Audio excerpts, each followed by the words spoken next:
Diego, justamente en el bloque anterior nos hablabas de los derechos culturales que tenemos cada una de las personas y cómo están plasmados ante la Constitución.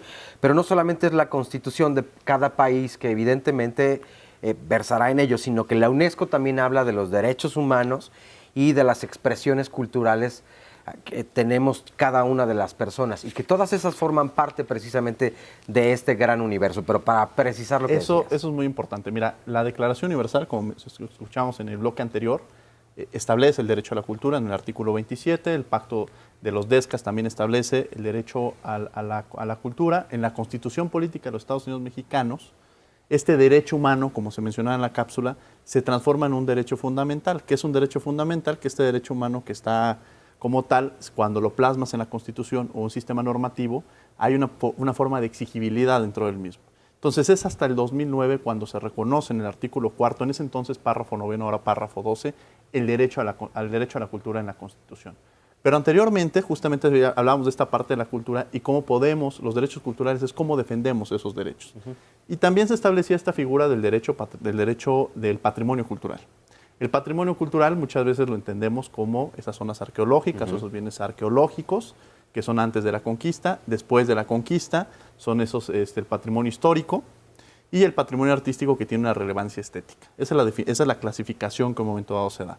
Pero hay otro patrimonio que justamente es el patrimonio cultural y inmaterial.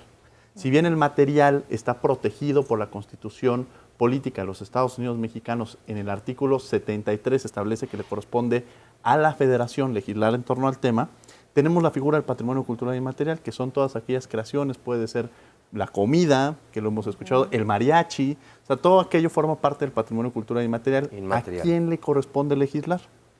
Bien, esta es una figura que le corresponde a las entidades federativas.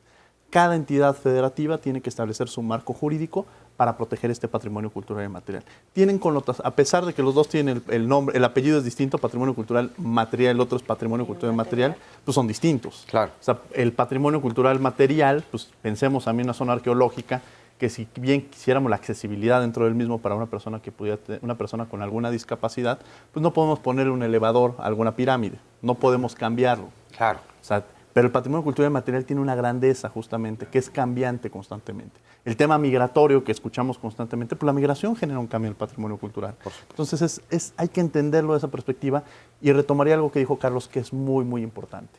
Cuando dicen, bueno, de 1917 hasta el 2009 se estableció, o sea, hasta el 2009 se estableció el derecho a la cultura, porque de alguna manera la Ley Federal de Monumentos y Zonas Arqueológicas, Artísticas, Históricas de 1972, que parece como si estuviera esa parte aburrida que decía Sandra, dicen, a ver, vamos a apuntarlo. Bueno, lo complejo de esto es que los grandes errores que se cometieron con esta ley, que establecían multas de 3,000 a 5,000 pesos, por ejemplo. Y de pronto, en el 1994 hay una reforma que le quita 3 ceros. Entonces la multa era de 3 a 4 pesos. Claro, o sea, no había una importancia. Y cuando me dicen, ¿por qué entonces tardan tanto los legisladores en hacer un cambio legislativo? Hasta el 2014 se dieron cuenta y cambiaron la legislación y ya pusieron salarios mínimos para que realmente tuviera un peso la sanción que se iba a establecer. Bueno, porque no le han dado la importancia que tiene el tema. Y la importancia que tiene el tema, y retomaré lo que decía Carlos, es entender la cultura como un factor de desarrollo económico, un factor de desarrollo social, un factor de cohesión social, porque al sentirte saber de dónde provienes, se te genera una identidad cultural.